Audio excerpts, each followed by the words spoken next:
Hello and welcome to Florida Basketball Hour. I am Neil Blackman, Saturday Down South. On this episode, Eric Fawcett and I, Eric, GatorCountry.com, Burner Ball, and I are going to talk about Florida's dominant win over Texas A&M on Saturday night in a sold-out O-Dome. What an incredible environment that was. In Gainesville, I had the opportunity to go to College Game Day on Saturday. That was spectacular. I've been to Game Day in Gainesville 3 times now, and that was as good an environment for Game Day as I've seen. Quite honestly, it was packed. It was loud. I think Florida fans in particular are just happy to see a team that was ready to. They're Florida fans are just desperate for a winner, right? Like, it's been a while in football, and basketball hasn't cratered the way that football has, but it's been a little while in football too. A little while in basketball too. And so that whole atmosphere, that whole environment was super special. And I hope that some of you all got to enjoy it. I know I saw a couple people there, and I really appreciate maybe towards the end of the show, if I feel like it, I'll get to the kind of personal note. But I will say it was cool to meet some people that just came up to me and introduced themselves. And my stepson and I really enjoyed being at College Game Day. And I'm sorry that my guy Jay Billis was away and couldn't actually be there in person. But it was cool to talk to Jay Williams and just see that environment. And certainly Saturday night, it was no different. I think the fact that we got a little bit of the Doug Shows show, a little bit of the Byron Jarrett having a weird night show, and the fact that, like I said on Twitter, Texas A&M is absolutely impossible to officiate. And look, I mean, I have a lot of empathy for referees in the SEC because it's such a physical league anyway. But A&M, I think, is especially hard to call a game. And so every call, whether it should have been booed or not, was booed naturally. And I think when you feel like you're in a ref show, everything becomes much more animated. But look, the reality is Florida got off kind of a slow start, and then I thought played really, really well, with the exception of maybe 6 minutes of offense in the second half that, again, raised your little red flag NCAA tournament antenna, because Florida was a mess offensively for a little bit in the second half. But, they cleaned it up, kind of shot their way out of it, to be honest. A really impressive win. Texas A&M's worst loss of the season by a few points, too. But Buzz Williams after the game basically said, look, we played pretty good. By our standards. And he just said, I thought Florida was especially good. He had a lot of high praise for Florida's interior defense in particular, and thought that Denzel Aberdeen and Elijah Martin did a really good job of frustrating and making life hard on Wade Taylor, particularly the ways that Wade can influence games when he doesn't make shots, which is something that he has done pretty consistently this year. He had 9 assists in their loss to Tennessee. He had 8 assists against Vanderbilt. He can, even when he's not hitting a ton of shots, he can be really influential. He was not Saturday. And after seeing him kill the Gators for several years, I'm sure that was refreshing to some people. But a big win for Florida. They moved to 25-4. Not a place that I think Eric or I ever thought they would be. And, Eric Fawcett is here, guys. Yeah, it's definitely not where I expected the team to be. Everyone knows that. Everyone who's listening here, or at least a lot of you are pretty loyal listeners who've been here since the offseason, where I was pretty open about what I thought this team was going to be, and it certainly wasn't anywhere near this. And I definitely didn't think we'd be at this point of the season talking about what Florida needs to do to be a 1 seed, and that's where we are. And that's certainly a nice place to be. It is kind of funny, and I've really just been trying not to like I know a lot of people really like to go back to the Mike White era as an example of things that were going so much worse. And like, I don't often look back at it, but it honestly seems like quite a parallel right now to a lot of the Mike White years with what's going on at Georgia, where Georgia was just on the outside of the bubble for much of the season. And because they ended up getting one big win over Florida, now it looks like they're in the right side of the bubble. But it just seemed like for so many years, that's what we were kind of looking at with the Gators, was a situation where it was like you're kind of in the mix, but you kind of need that big win.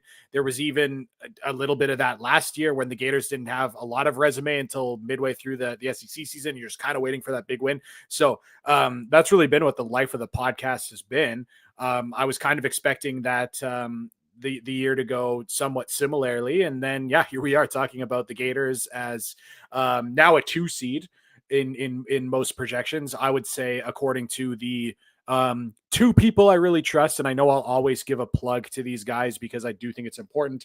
And again, just a reminder, I mean, bracketology is something that you can objectively see who is good at and who is bad at it. So people will know that Lucas Harkins from Heat Check is someone I always look at because he's been one of, if not, I have to check again, maybe the most over. He certainly was the tops in 2 of the last 4 years. So I think like on a whole over the last 5 years, you could argue he's if not one of the most accurate bracketologists. So Lucas Harkins is one I look at, and then Rocco Miller. I mean, no one works harder than Rocco. I can say that factually. I promise you, Rocco Miller, bracketeer.org, I believe is his website, but he does stuff for Field of 68, and you'll see him really active on Twitter. I would definitely recommend following him.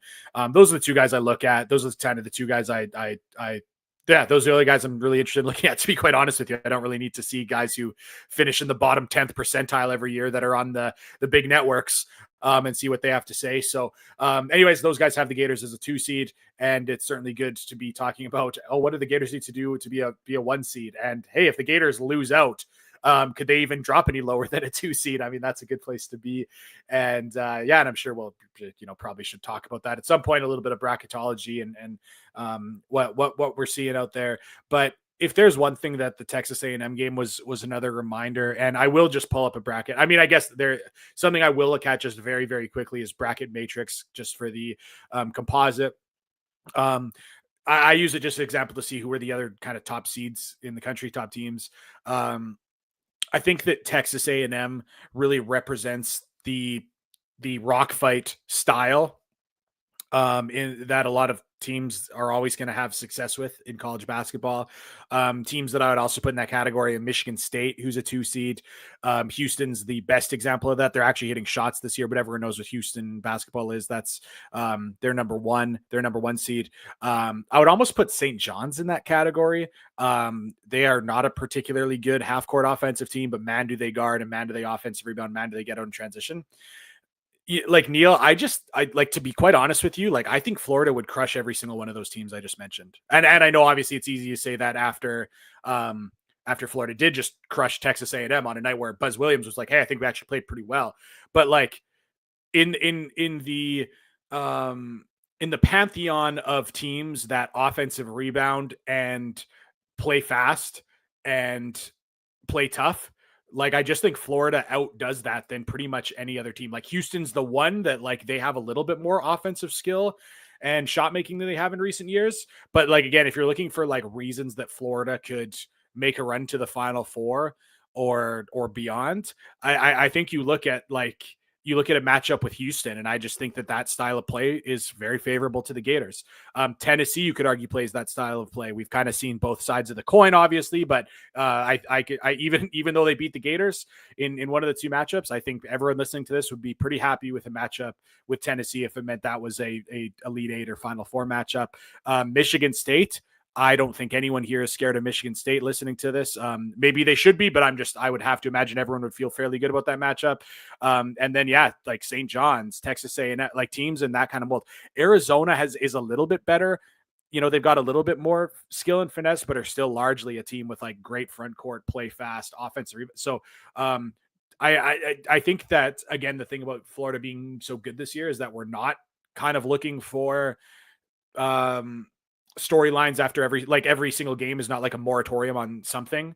We know what this Florida team is, and the Texas A&M game was just another reminder of like, I think of that genre of teams, like playing big, playing fast, offense rebounding. I really think Florida is going to be the best in the country. Will that beat the Auburns, the Alabamas, the Dukes? Time will tell. Are there teams in that 4 to 7 range that could give Florida trouble? I think so, but there's also several teams that will be in the top 3 seeds that I honestly think if Florida plays them will look exactly like it did against Texas A&M, and Florida would win comfortably. Yeah, I mean, not much that I really even remotely disagree with. Like Houston, I think is the best of those teams. I don't think that's a hot take. Like they're a little bit better than like they were when they lost to Alabama and Auburn because Milo Suzon is playing so well, right?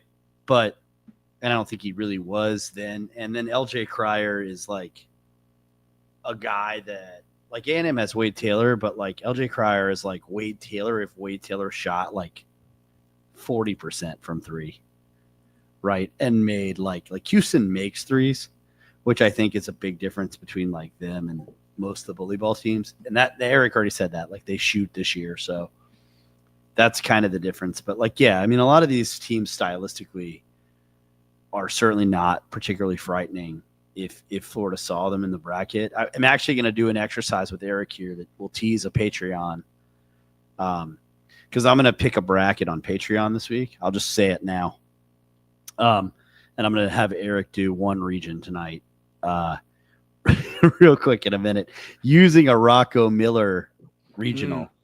And actually it's Rocco and Lucas's bracket for Field of 68. It's their most recent one. So we'll get into that. By the way, if I just put this up. So if you aren't subscribed yet and you want Florida basketball coverage, you're not going to get anywhere else, from film studies to game previews to exclusive interviews, just all kinds of content. Go over to patreon.com/Florida BB Hour. And if you subscribe and enter the code MADNESS when you check out for March, you'll get 50% off one of the top 2 tiers for your first month. So for the month of March, $5 tier you can get for $250, and the second tier you can get for $150. So pretty good opportunity just to come in and lock in now, and that I'm going to keep that open for a week, and then after that, you'll have missed the March Madness window because I'm closing it as soon as it's SEC tournament time. So which again, just and again, just a reminder to people about what the show's going to look like. Like the way it's kind of turned out this year is, we really are a Patreon product that also has a podcast in your feeds. Yep. About what's so when you really just like that really is what it is now. So especially when it comes to the first week of the NCAA tournament, where we think the Gators will make a second weekend and hopefully give us a week of content between. Like we'll certainly get a podcast out there at some point, but the priority is going to be Patreon content, and the bulk will be Patreon content. And if you want any kind of reference of what that will look like, Neil, I don't know if you even noticed this. I was just thinking about it. I was like, I should count it up. We did 16 different Patreon posts in the month of February, which is I did not know a lot more. Yeah, I was like, well, we did a lot of content in February. So that was solo podcasts with Neil having guests on podcasts. That was multiple video breakdowns, all kinds of stuff. But yeah, there was 16 different posts, many of which would still be interesting to go back and look at if you joined today. But yeah, just giving people a heads up. If you want, you really want content during March, it's going to be largely on the Patreon. We will have some kind of a podcast, but you just, for example, if the Gators were to win a round of 64 game and move on to the round of 32, there will be Patreon content. Not sure we'll be able to get a podcast in the regular feed. And during that week and between Selection Sunday and that first game, it's going to be Patreon. So it's been really, really fun, really good to see how that content has developed. I think we've done a lot of great stuff, as indicated by the fact that so many of you have joined. So, and if that is you, we definitely thank you for your support. Yeah, absolutely. So one issue that I wanted to discuss from the A&M game before we get into kind of that fun topic and Alabama a little bit, because I know a lot of people listening are really going to talk about Alabama because it kind of is like, this isn't straight from Rocco, but it's one of the things that Rocco believes is possible, is that if Florida wins out in the regular season, suddenly it becomes very hard not to give them a 1 seed, because they would have the best win in the country, and then they would have one of probably the 5 or 6 best wins in the country. So they'd have 2 of like the 6 best wins in the country. And then you're assuming they beat Ole Miss on Saturday, which I think it would take a lot for Ole Miss to come into Gainesville and win on Senior Day. But still got to get the job done. Then you're talking about a 27-4 team with wins at Auburn and at Alabama. And like not giving that team a 1 seed on Selection Sunday would be you've got some explaining to do. Now, I agree with, I did get to talk to Jay Billis about this a little bit this week, and still trying to get him to come on and record something, but timing is everything. So Jay thinks that Florida is one of the 3 best teams in the country. He actually agrees with Eric's take that Florida is super talented and that they can kind of overwhelm people with all their talent, which is, I'm sure Eric doesn't need to be reassured. He's pretty confident in his takes, but it's interesting that was kind of Billis's perception. And then he said he doesn't really think it matters if Florida's a 1 or 2, like the way that they play, because like they're so capable of being explosive offensively, and really they've like guarded well against all types of teams. So it's not like it's going to matter. Like he said, the example he used was Illinois. And he's like, if Florida played like Illinois in the second round, like there's no real difference between playing a 7 in Illinois to Florida and playing like whatever your insert 8 seed or 9 seed here is. He said Florida's going to play the same way against them. And really it's like, can Florida execute enough in their half court offense if they're forced to like avoid a second round upset? But he said he doesn't really think a 1 or 2 matters to them, whereas like matchups might matter more to someone like Tennessee, which I think makes a lot of sense to me. And so I wanted Eric's take on that, and then I'll get to my rotations question.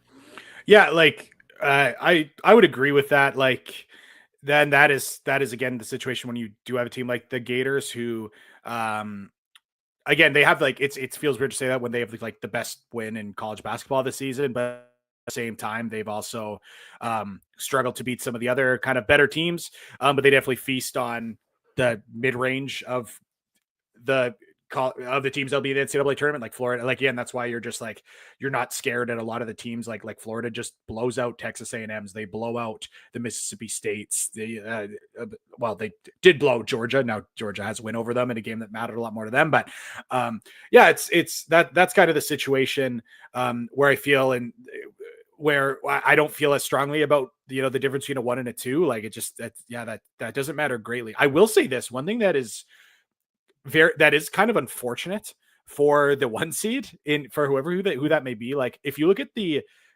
7 line of Kansas, of UCLA, of Ole Miss, of Memphis, and this is according to Lucas Harkins, and then you look at the 8 and 9 seeds with Gonzaga, who again, and we don't need to trail off too much, but Gonzaga right now does not have a very good resume. They deserve to be on the 8-9 game. They are also 8th in KenPom, which is going to be like that's one of the strangest. Like that's going to be one of the strangest things for the selection committee as to where they put Gonzaga, because Gonzaga does not have a good resume, but they're 8th in KenPom. So if they are on the 8-9 game and they win their first game and play a 1 seed, like just like say it's Florida and Florida's a 1 seed and they play Gonzaga, like I'm pissed if I'm Todd Golden that I match up with the 8th team in KenPom in round 2. So and then I think you also can look at like Connecticut's on the 8 line. I know a lot of people just think they are trash. That's still a team that I would be very concerned about, a team that has won the last 2 national championships, being on the 8 line. I think Creighton is excellent. They had a really slow start to their year where they were injured. Again, now they would be fairly seated on the 8 or 9 line, but they're certainly like better than that. So that's one of those things that like Neil, I am curious in your thoughts on this, but like I look at that group right now, the 8-9 line that consists of UConn and Gonzaga and Creighton, and I look at the 7 line that's Kansas, UCLA, Ole Miss, Memphis. I'll even go as far as to say, I know this isn't logical, but the teams on the 6 line, Oregon, St. Mary's, Louisville, Mississippi State, I would rather play I think those teams on the 8 or 9 line are significantly better than those on the 6 or 7 line. And I actually, like, at first I'm like, yeah, I kind of think so. Now I'm like, no, like I confidently would say, like, if you did an 8, 9, 6, 7 challenge in the style of a SEC ACC challenge, I think the 8 and 9 seeds would crush them. So that is one thing where I'm not saying the Gators should shoot for the 2nd seed. But man, this is the way this bracket shake up. I think one of the 1 seeds is dropping in the 2nd round, and I don't know if any 7s are beating 2s in the 2nd round. So yeah, just like while we're talking about matchups, like that's the one that is like very interesting to me. And like I said, with these 8 and 9 teams on the 8 or 9 line, I don't think that they would be misseeded at those lines. It's just the body of work and the ebbs and flows of the season with injuries has put them in that situation. And yeah, I would just certainly rather see the Oregons, the Louisvilles, the Mississippi States, even the Kansas, the UCLA, like those teams are all worse to me than BYU and Gonzaga and UConn and Creighton. And it's really not even close. So that'll be interesting. And also just a little bit of something for people to think about in advance of seeing their brackets in a couple of weeks. Yeah. Oh, I couldn't agree more. I actually tweeted, I think I'm going to give myself some credit for this. I tweeted back in December that like Gonzaga was heading to being a historic dilemma for the committee because they're like total reverse computer trickers, in that they had like no good wins, and anytime they played anyone that was really good, like even Kentucky, they got ahead by like 21 and then just collapsed and lost. Now they've played a little better later, and I do think the WCC like is a better league than it's been in a while, which credit the coaches in that league and stuff. But like, yeah, like I'd be furious if I had to play them, especially because like let's say you're Florida, like you have to deal, like one of your big advantages is that Jeff Goodman, listen to him talk about the Gators. It's like Florida's guards are the best in the country. Like it's the quartet of them that's so good, right? And then you have Clavsar, you just added to the mix too. Well, like you play Gonzaga, you have like Hickman and Nimhart. Like they have neutralized your greatest strength immediately. And like, by the way, Hickman and Nimhart are the kind of guards that are like shifty and quick that give, like Elijah Martin some issues. Now, and by the way, that might be the best segue, because before we go down the bracket rabbit hole of like the A&M thing that I thought was so interesting was like we saw one of the challenges for this staff at Florida now with the full complement of players is just figuring out rotations a little bit. And so it was interesting because Micah Handlockton played awesome. Like Buzz Williams called him out and was just like, he's different because he can get 15% of your he can rebound at like a 15% rate by himself when he's on the floor, was what Buzz said. And it was actually higher than that on Saturday night against the best rebounding team in the Kim Pom era, not this season, in the Kim Pom era. And so that's great from Handlockton, and they sat Chinyelu as an example, like as a reason for that. Really, like Chinyelu got the 2 fouls in the first minute and didn't play. And then, like, I'm going to borrow the Fawcett phrase. You had the Elijah Martin experience in this game because he was spectacular in the first half on Wade Taylor, and then he hit big shots, and he was so good. And then, like, they start the second half, he gets blown by Zurich Phelps a couple times, and people were texting me, "Is Elijah okay? Is Elijah okay?" It's like, yeah, he's sitting down right now because guess what? Denzel Martin is 6'5" and long and isn't getting blown by. So it was really like the 40-minute Elijah Martin experience as well. And those are the rotations and questions that Florida's figuring out on the fly with Handlockton back, and obviously with Irby deserving minutes.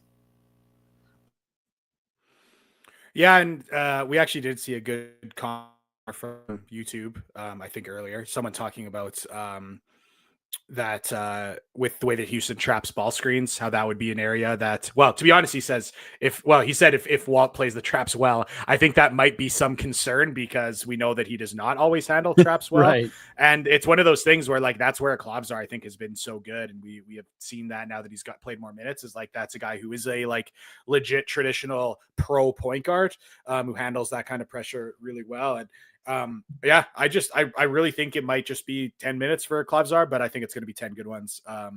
And he is one of the guys, and I talked about this in one of the Patreon videos, just his pure shot making ability.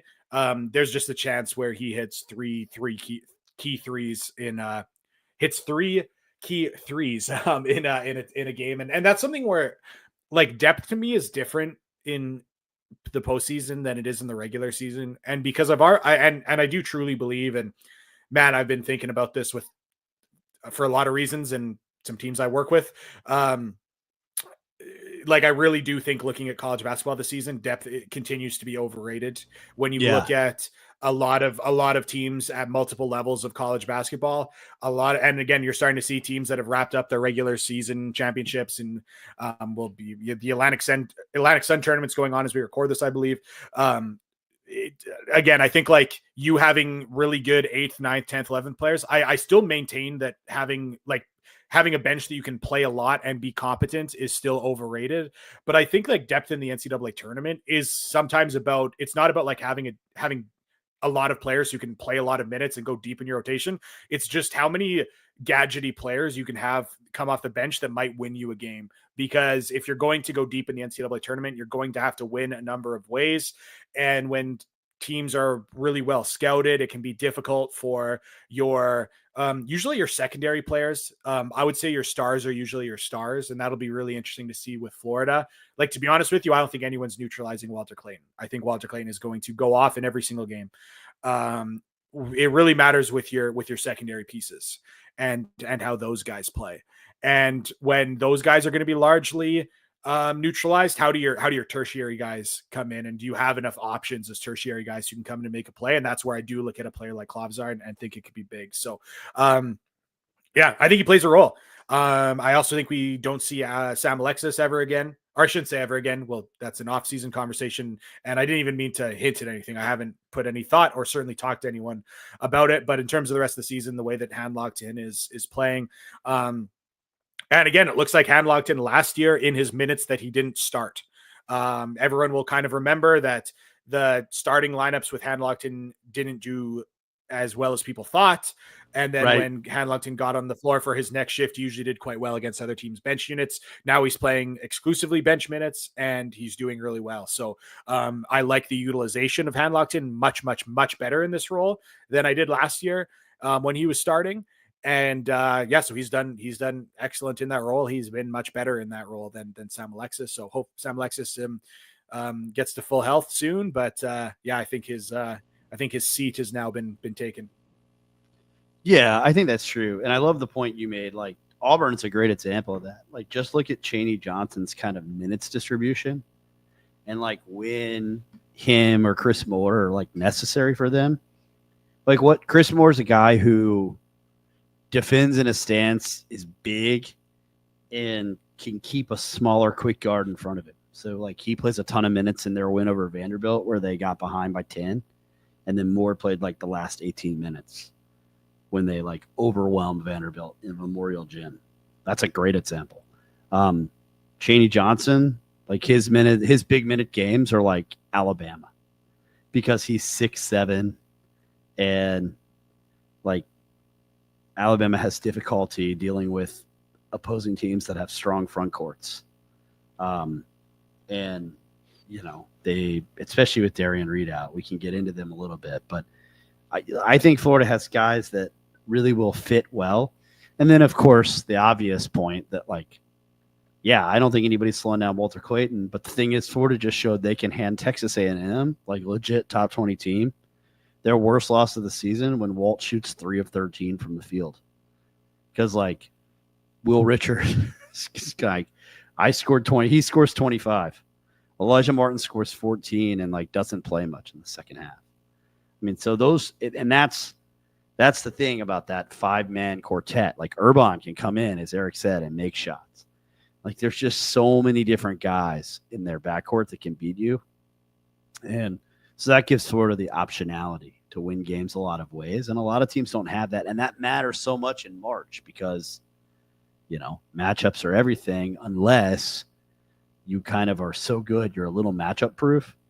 And yeah, I mean, Florida, Eric has diagnosed some of these things on the Patreon, like where Florida has some issues. They're not a perfect team. Now, they're very good. Their net rating is ridiculous, right? It's like 34, which, by the way, would make them better than the national champion in about half of the KenPom seasons. But that doesn't mean like all those teams are flawed. We've seen Florida has flaws. So doesn't mean Florida's going to the Final Four. Doesn't mean they can't lose in the Sweet 16 or even, kind of freakazoid event in the second round, I think. But, lots of different ways to win. I want to get into Alabama, but I really want to do this thing with Eric. So what I'm going to do, you will just not be able to see this when you listen. You'll have to go to Field of 68 and look at it yourself. But I'm going to share my screen with Eric, and I'm going to let him pick a region that isn't the West, and we're going to get a Fawcett regional breakdown, and then that's going to be one way to encourage you, because one of the things I'm doing on Patreon. Let me tell you what I've got coming on Patreon this week, and what we have coming. So Eric has some Alabama stuff and some clips, and that goes up tomorrow. Then I have a Walter Clayton NBA scouting report, and then I'm just going to blind pick the Field of 68 bracket that they released today. And so Eric's going to pick one region here as I share my screen with him. But those are the three things I know we have coming. And like, I don't know, I feel like that's pretty awesome. Like there's three things that are coming right away. That's a pretty good deal. But here we go. We got, just pick one of those and let's roll.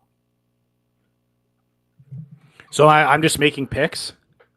Yeah. So just pick one of the regions, and you can pick a pod. Okay. I'll pick a pod, and then that'll be fun. Okay. I'll just go south. The first one. Is there any way to like zoom in? Yeah. Actually, I can just pull up on. Oh my gosh! I'm gonna pull up on my phone. Oh, you can. Oh, gorgeous. Yeah. Okay. Yeah. So what I'm looking at, this is the Auburn region. I really just picked the first one on the screen. I will just I'll just say it. I do think I'm gonna have Auburn winning the national championship. I don't. Oh, me too. Again, we'll see exactly how I feel in 2 weeks.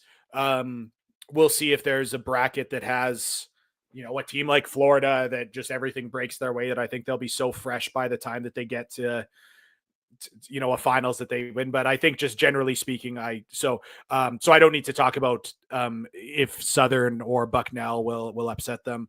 So am I just going through every matchup here, or what's the move? I love that idea. You go through a matchup. You go through. Why don't you go down, do the 8-9, 4-13, and 5-12 game, and then I'll do a couple. Okay. Yeah. I mean, UCLA. So we're looking at 8-9 would be UCLA Creighton. Again, UCLA is a team that I don't love a lot of what they do, but they play in a league in the Big Ten that has a style. And again, that's a reminder. Yeah. UCLA in the Big Ten still feels weird. But that style has worked. I mean, everyone knows that like Mick Cronin called out all of his players and assistant coaches like a month ago, said they were all not good enough, and they were able to turn it around since. But I love every part of Creighton. Creighton is one of the teams. Like I think, I mean, I said that I was going to think an 8 or 9 team was going to beat a 1. If Creighton was in Duke or Houston's region, I might pick Creighton to advance to the Sweet 16. But I love every part of Ryan Kalkbrenner as the perfect center for college basketball. Stephen Ashworth, point guard, is your perfect shot maker, floor general, and Fedor Zugic is their European stud who wasn't eligible until midway through the year, but I think that he is.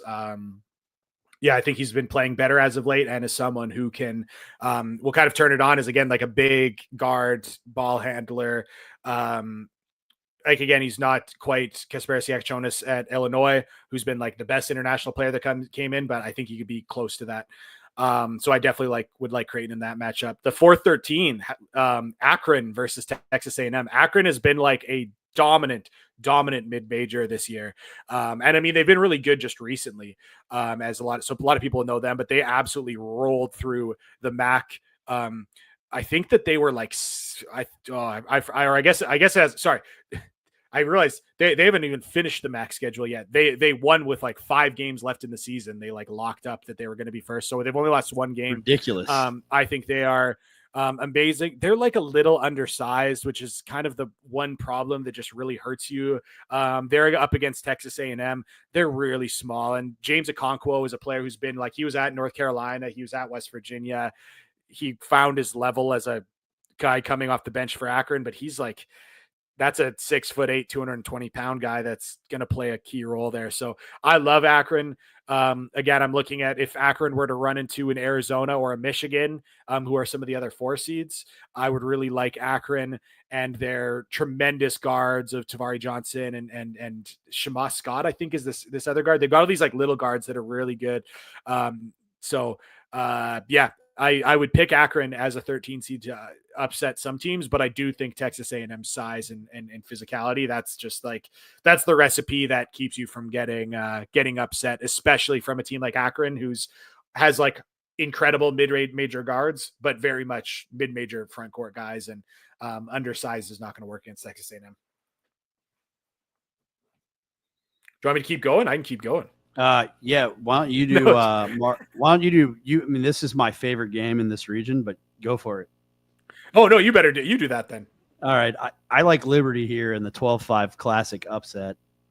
Yeah, and it pains me in my soul to take Liberty to win a game in any sport. Just you talk about absolutely soul crushing. But they are. That is the closest thing that Tony Bennett has to an intellectual heir. That's a pack line defense. They are spectacular at defending the 3, best in the country, allowing just opponents to shoot just 27.3% from 3, which is remarkable because they're also, well, it's remarkable for a mid-major that played a pretty good schedule to kind of have that ability, but it's also impressive in a league where a lot of people chuck up a lot of 3s. They also are 5th in the country in first shot clock defense, which means that they rebound the ball very well defensively. So Marquette is a team that likes to shoot a lot of 3s and that would need kind of, I think, to impose their kind of athleticism and physicality on a mid-major. But you can't really do that to Liberty. So it's one of these styles kind of make fights situations where I love the matchup for the Flames. And I also really like a couple different players that Liberty has, but one is a wing named Zach Cleveland, who does a little bit of everything. He's spectacular at getting to the free throw line. He's a little bit like a Thoreau. Like, he's a great driver. Doesn't shoot free throws great, but does kind of everything defensively, blocks shots, good passer. He's top 100 in the country in assist rate. He's in the national leaders in free throw rate and fouls drawn per 40 in defensive rebounding, blots. He's just kind of a problem that I don't really see Marquette having a great answer to. So I would like Liberty to march on in that matchup. Okay, then the next one is Texas Tech, the 3 seed. Texas Tech has just been surging, playing Montana. Montana is another team that I actually would like to potentially upset a team. They just play that perfect style of they're great in the half court. They can play slow and have really talented guards. Again, they're undersized as a Big Sky team. They also have a great story. Money Williams, he's one of their guards. So he lost his, I forget which order this came in, but he lost one of his parents like a couple months before the season and then lost the other one right before they played Tennessee. So he was literally had lost both of his parents in under a calendar year. And one of his sisters, I believe, is a basketball player, is like a Division I basketball player. I might be wrong on that. But then they have 3 younger siblings who are literally like Money Williams is like now the father figure taking care of 3 younger siblings. And so anyways, he put up a GoFundMe just to kind of help with those those costs. And it was right before they played Tennessee. Tennessee crushed them. And then Tennessee fans gave like $50,000 to his GoFundMe. Which I thought was one of the like great stories of the college basketball season. And it's one of those things that like, pre NIL, the NCAA would be horrified at a player setting up a GoFundMe for his dead parents so that he could take care of his 3 younger siblings. And now it just becomes so easy where like he had a moment of need. He set up a GoFundMe. And I think the GoFundMe was at $3,000 or $4,000 and who knows whatever. And then they played Tennessee, and then a bunch of Tennessee fans on Twitter were kind of got the word out. And then in a night it was up to 50,000. So I know Tennessee fans on a whole, maybe not the favorites of a lot of Florida fans. And, I know there was some ugly moments with some Tennessee fans and some of the Gators a couple of years back in Knoxville. But at least some of them are did something really good for this young band in Montana. And Money Williams is like legitimately an awesome player as well. Again, this is honestly one that could be a little bit feisty for a Texas Tech team who again doesn't have big time size and is a team like they play actually really fast.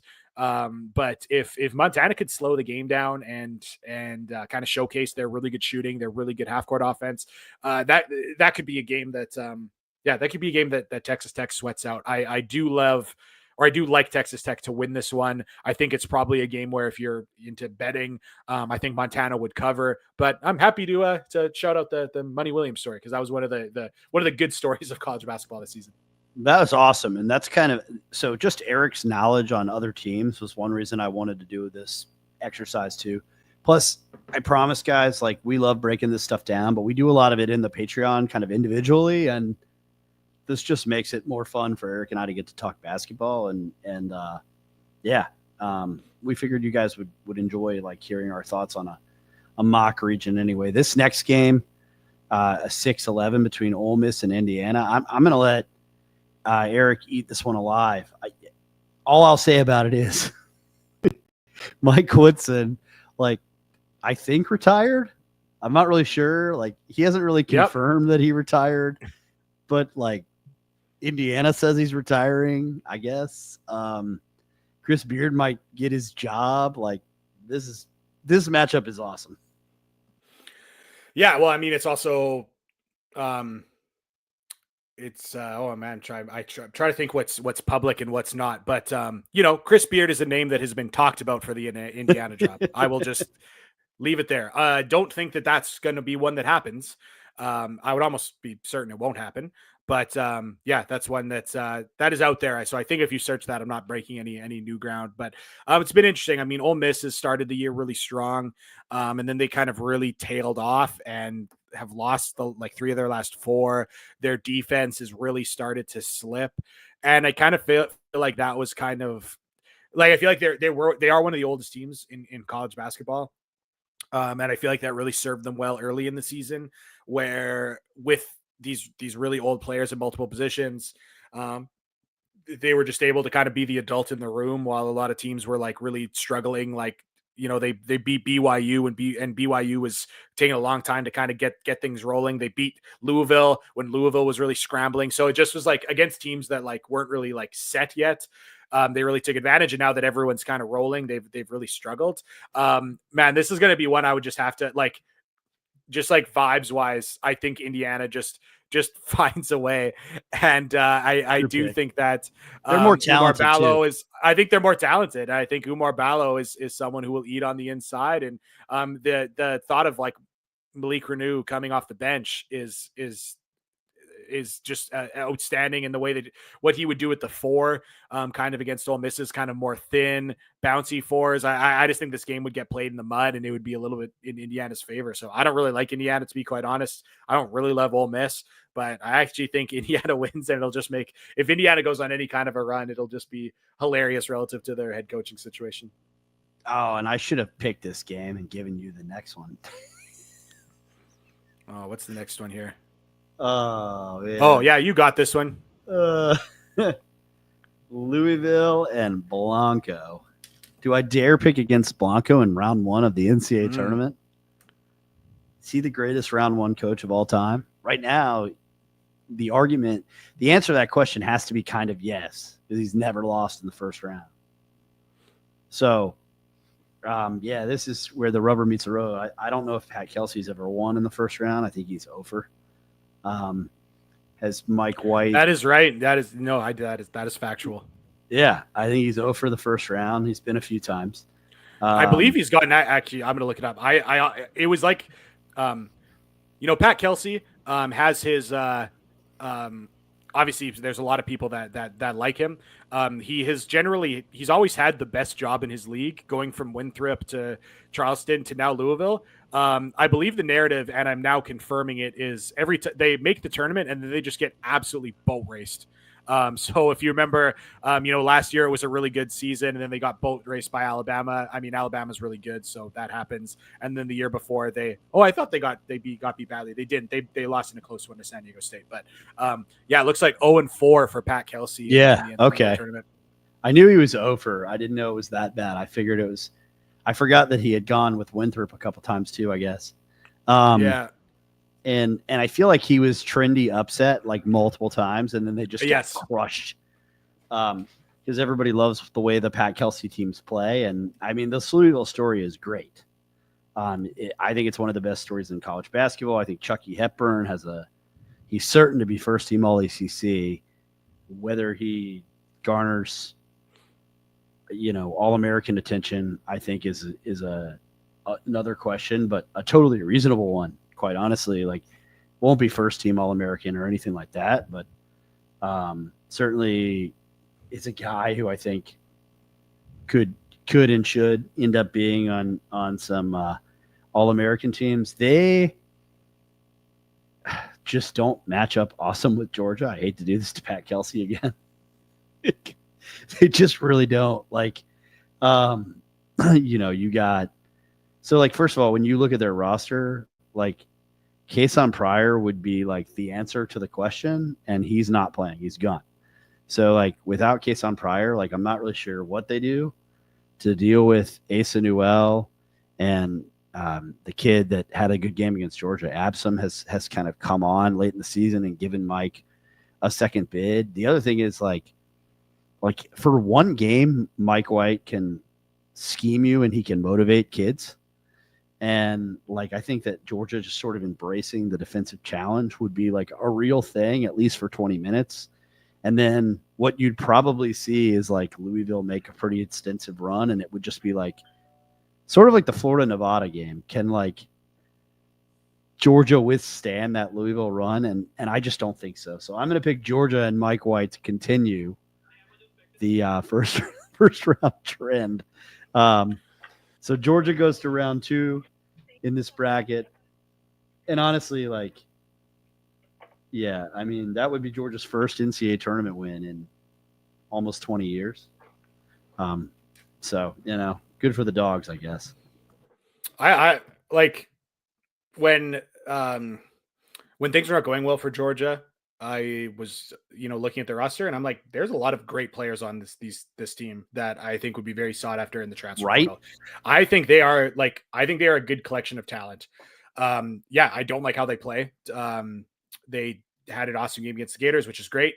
Congratulations to them, but still just on the whole, don't love how they play, but I think they're really talented. I like a lot of their players, and I would like them to beat Louisville, who I think is kind of ACC merchants in a league that just is not very good.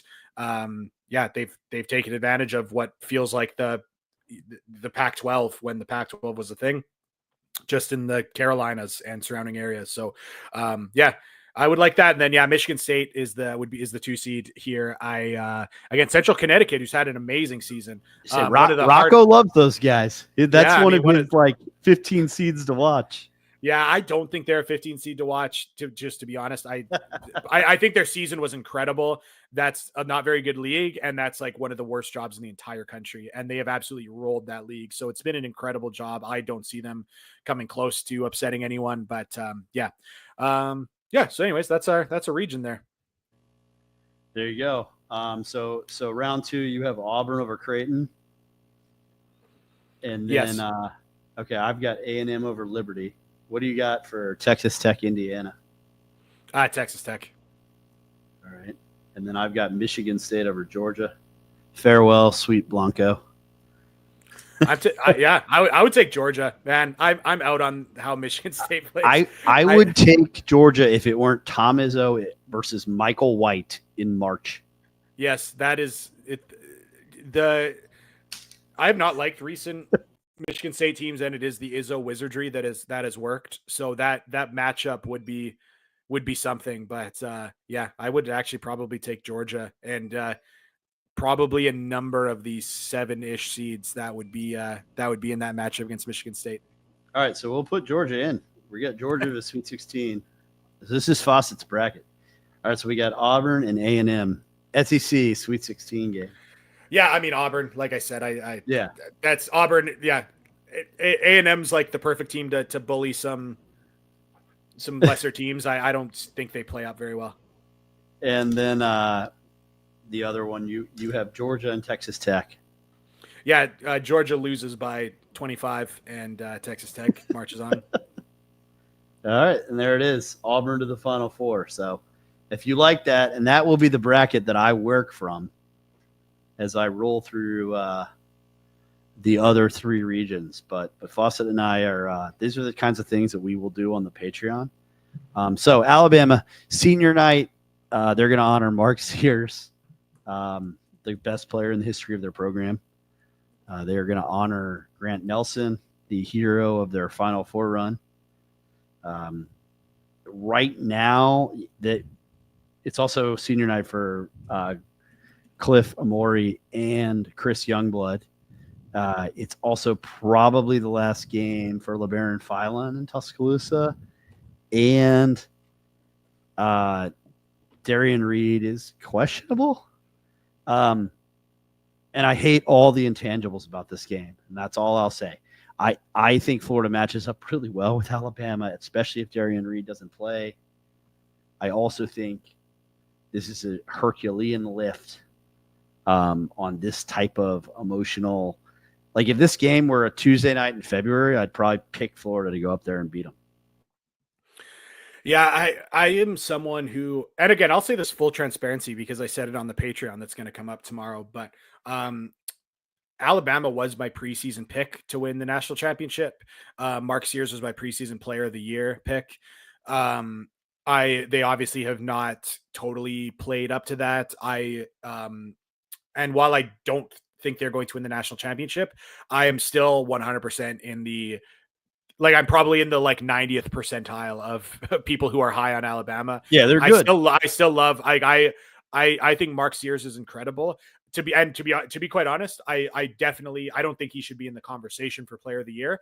I think over the last 3 weeks, he has been the best player in college basketball. He is just absolutely torching and playing like the player last year that great. Was incredible. I do think he came in as, as somebody who's played a lot of college basketball, been at Auburn or Alabama for a couple of years now.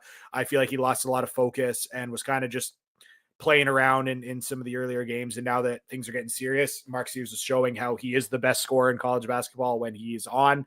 I am very concerned about Florida's ability to guard him, as well as LeBaron Philon, who's been one of the amazing, and again, we've talked about this a number of times throughout the season, how there's how we've just kind of stopped caring about freshmen because they just often don't contribute. And then there's been amazing freshmen all across college basketball this season. LeBaron Philon is one of them. And again, someone who's just like a paint touch guard, who's just very difficult to keep your feet in front of. And Aiden Holloway, I've never been a huge fan of, to be honest with you, but he's shooting the hell out of the basketball this year, which is something I absolutely did not expect. He shot nearly 170 threes this season, is hitting 42% of them and hitting 47% of his threes in SEC play. I just did not have that on my bingo card. And then Chris Youngblood, who played against the Gators many years ago with Kennesaw State. And I said, that'll be a high major player one day. Went to South Florida and now Alabama, was injured to start the season. And now he's back and he's their one wing stopper.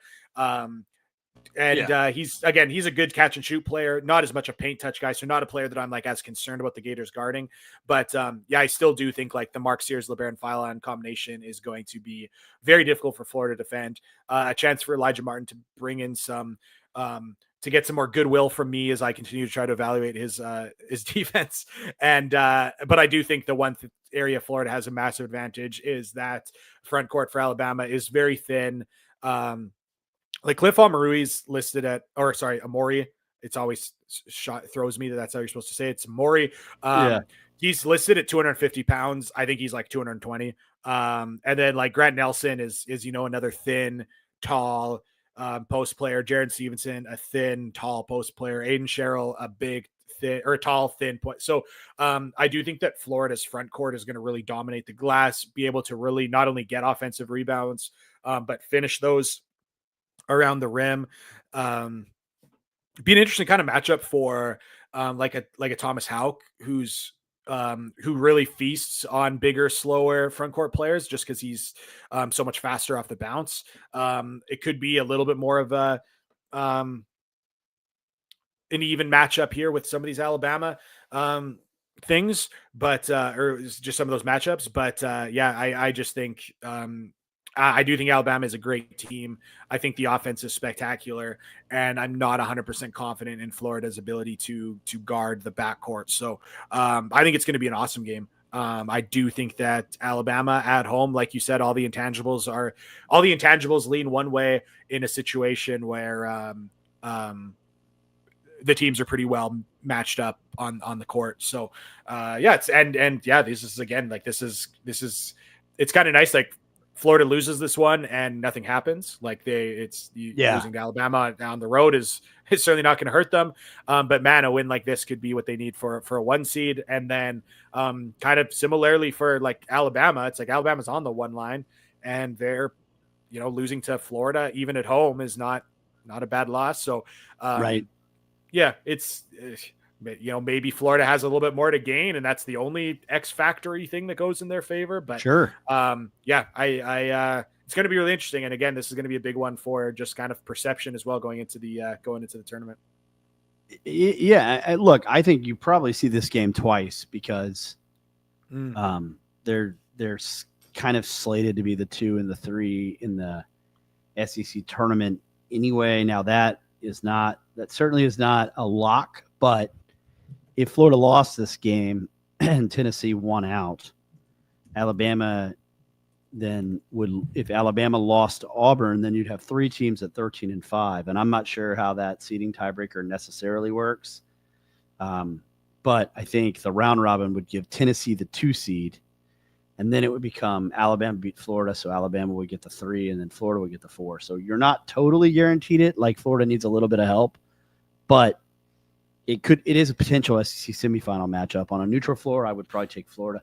Like Mark Sears went nuts against Florida twice last year, and it really didn't matter because Florida just annihilated their drop coverage.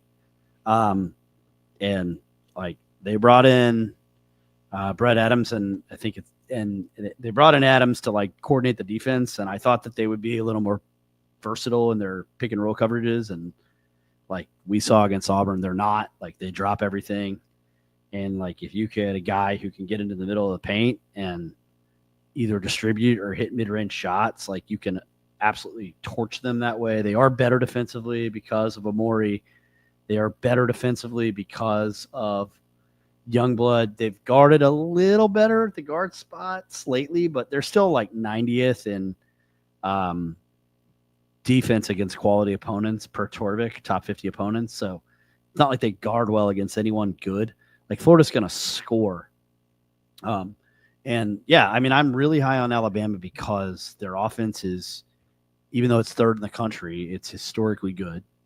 And again, like you have a historically good offense and you're guarding 70 spots better than you were last year. Like that's a pretty good combination. The thing that for me, like makes Florida harder for them than maybe Eric thinks is just like the lack of Darion Reed, who I think is easily their most versatile big man, like just in terms of his ability to guard, his ability to, switch and guard a bunch of different people, his ability to get onto the glass and rebound at a high level. And like, I like Diabate is undersized against Florida, and Tommy Houck is just better at basketball than him in pretty much every facet of offensive versus defensive basketball. So it's like that's their Tommy Houck answer. It's a bad one. And Darian Reed is like a less bad answer to that problem, and a guy who I think could frustrate some of Florida's interior defenders in the ways that Pharrell Payne had moments of doing on Saturday. But Cliff Omarui is not going to be that guy. Like he's not going to be I mean, like he went 2 for 5 against Tennessee the other day, and like I thought like that was great considering how bad his offensive possessions looked. And that was Felix Opara, who's like not Alex Condon, or even Ruben Chenyolu, to be honest. So,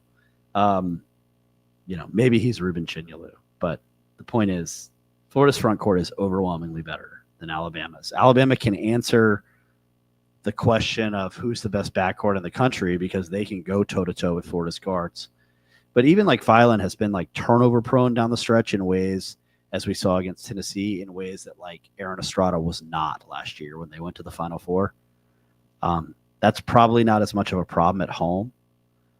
But, look, Alabama is a great team, but to win, they have a little bit less answers than they did last year.